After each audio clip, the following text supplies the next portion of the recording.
Senator John Cornyn, welcome back to Eye on Politics. Good to be with you, Jack. Thank you so much. So Governor Abbott, as you know, was here. He met with you yesterday, and he said he's feeling pretty good about Congress reimbursing the state of Texas. Do you share in that optimism, and if so, why, and how soon do you think that will happen?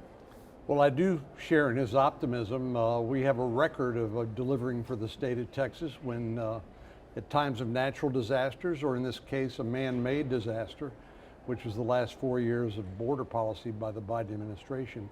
I'm referring to Hurricane Harvey, for example, when we were able to obtain $30 billion of federal relief to help Texans recover from that natural disaster. Here, as you know, the Biden administration simply abdicated its responsibilities to deal with border security. So the state of Texas, led by the governor and legislature, stepped up, along with DPS, National Guard, and the like.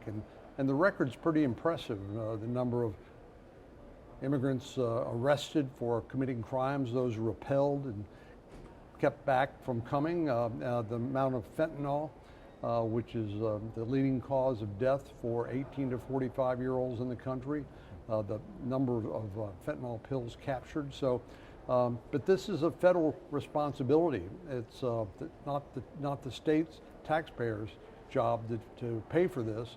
So we're here to ask for reimbursement, and I'm optimistic we'll get that to happen. How soon do you think?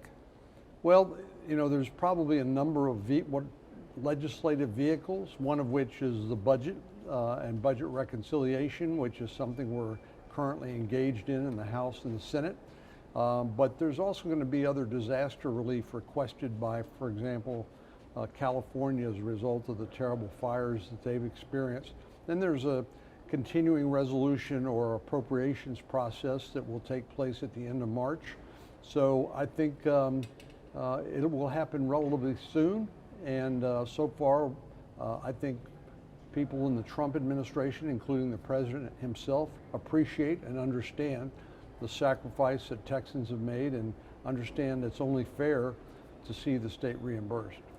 I spoke with several House Democrats, and they opposed this. They said that they believe Governor Abbott's Operation Lone Star and his requests are just publicity stunts. What do you say to that? Well, I guess that's why they lost the election. That's certainly not what the American people or Texans believe. And the reality is that Operation Lone Star was an important part of securing the border and protecting the safety of Texans and all Americans. This is not just something we did for ourselves. This is something that benefited the entire country. And it strikes me as pretty bizarre for Democrats to say this is a publicity stunt when particularly their own party and their own party leader, President Biden, simply opened the borders to anybody and everybody that wanted to come, including about 1.7 million gotaways, which included people with criminal records, transporting drugs and the like. So I think they're absolutely wrong. And I'm confident that the administration and most of our colleagues on a bipartisan basis, the House and the Senate will agree with us that this is only fair. The Consumer Price Index recently came out for January, and in the DFW area, it shows that prices went up 2.8 percentage points. And so I'm wondering, people are still concerned about prices, and do you feel as if President Trump, you and Republicans who are in control are focused enough on trying to get inflation down? Well, it's only been about 3 weeks, I think, since President Trump was sworn in, and already he's talking about things like opening up America to energy production, bringing down prices at the pump and the like. But we were coming off of a 40-year high inflation under Bidenomics, as they like to call it. And a lot of that had to do with the ridiculous spending, wasteful spending here in Washington. One of the reasons I'm optimistic about what Elon Musk is doing through the Department of Governmental Efficiency is pointing out some of the crazy expenditures that have been advertised, and people wonder, why in the world is the federal government spending my tax dollar to do that? but it's going to take a little while to sort out the good from the bad. And but I think cutting back on wasteful federal spending will do a lot to help bring inflation down. Tariffs. You hear a lot of from Texas businesses that are concerned about tariffs, raising prices.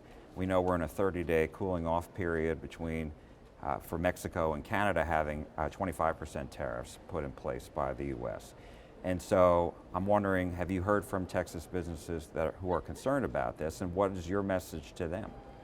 Well, I have heard from them, and they are concerned about it because they don't know how the story ends.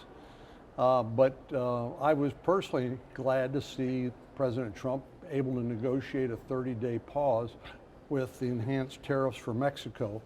But those are primarily not based on trade imbalances, but on the fentanyl trade. And the president wanted the Mexican president to do more to stop the flow of this deadly drug into the United States. Again, this is a leading cause of death for young people between the age of 18 and 45.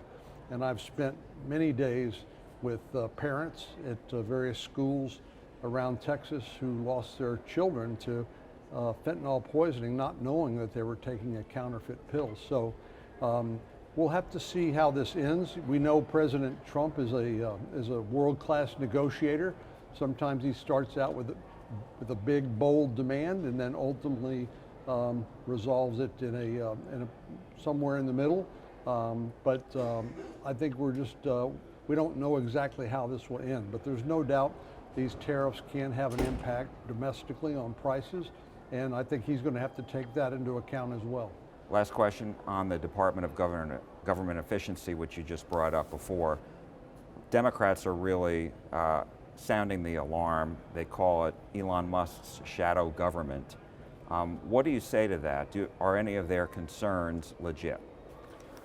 Well, I understand why they're concerned, but we just had a change election where the American people were unhappy with the direction the country was going in, and President Trump promised something different, a change in the direction and different policies. So that's going to take a little bit of time to just adjust to. But I think Elon Musk is performing an important public service by highlighting some of the more outrageous inefficiencies and wasteful spending. So there's some spending that I think is still important, but hopefully this will give us a chance to go through the good, bad, and the ugly, and keep the good, but get rid of the rest. But he doesn't have any real authority other than to raise the visibility of these issues, except for the authority delegated to him by the president. Congress ultimately has to make the cuts. Ultimately, Congress will be a part of that conversation. Senator John Cornyn, thank you so much. Thanks, Jack. We appreciate it. You bet.